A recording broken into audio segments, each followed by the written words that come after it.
Oluvanyuma lw'okwokubira omulango olutatadde mu ofiisi ya Minisita w'ebyamayumba n'ettaka Judith Nalule agenze mu bifo eby'enjawulo e Mityana okugonjoola entalo z'ettaka wakati w'ab'ebibanja ne bannanyini ttaka ng'alina abamu ku bakulembeze okubadde RDC Nixon Kabuye n'abaduumizi ba poliisi mu kitundu basookedde mu maka ga Namukadde Bukulu Paul ow'emyaka 9 agobwa ku kibanja kwawangalidde emyaka n'ebisiibo nga baatuuka n'okumutwala mu kkomera. Tange bamusibye emyaka abalamuzi tebayambye kufa ku myaka tebakoze tune tusoberwa. Abalamuzi batambuza muzeeyi nze abadde atambula naye mu balawyers takyasobola kukola ki kutambula. Eno abatuuze bamulombojjedde ennaku gye balabidde ku ttaka lya Joseph Kamyakintu kwe balina ebibanja nga yatuuka n'okugaana obusuulu ng'agenda alabula ab'ebibanja obutabaako nkulaakulana y'amaanyi gye bateeka ku ttaka lye. Oluvudde eno Nabakooba alekedde ekyengeza kiwagizi mu zigoti awali ettaka eriri ku bugazi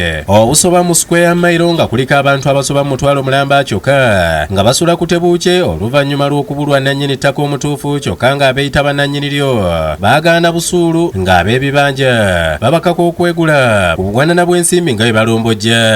Bw'amala okipima ne muganze nja kwegula saagala kuntema.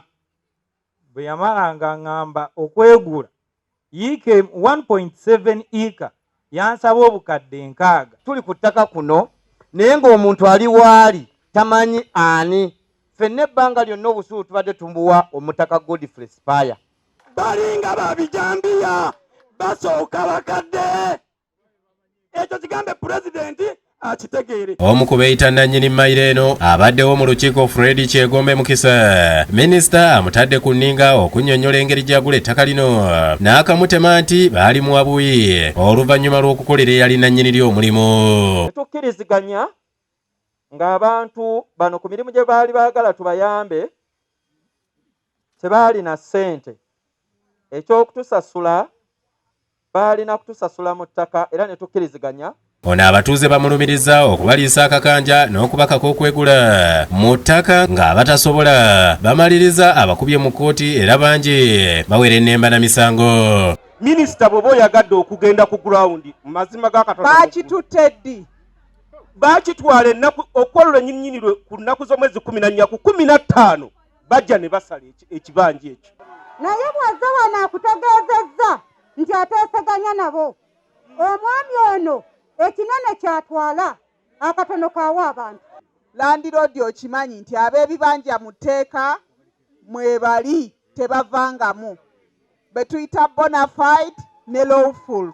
Tegeeza nti ow'ekibanja enkolagana ye oli looya n'ow'ettaka eri mu kuteeseganya. Ayimirizza buli kibadde kikolebwa ku ttaka lino naddala ababadde balisalaasalamu okulitunda okutuuka ng'ensonga zaalyo azinoonyerezaako mu bbanga lya mwezi gumu. Kikoze bulungi nti DPC waali saagala kuddamu kuwuliza kintu kigenda mu maaso nga tetunnanoonyereza ku nsonga eno byonna.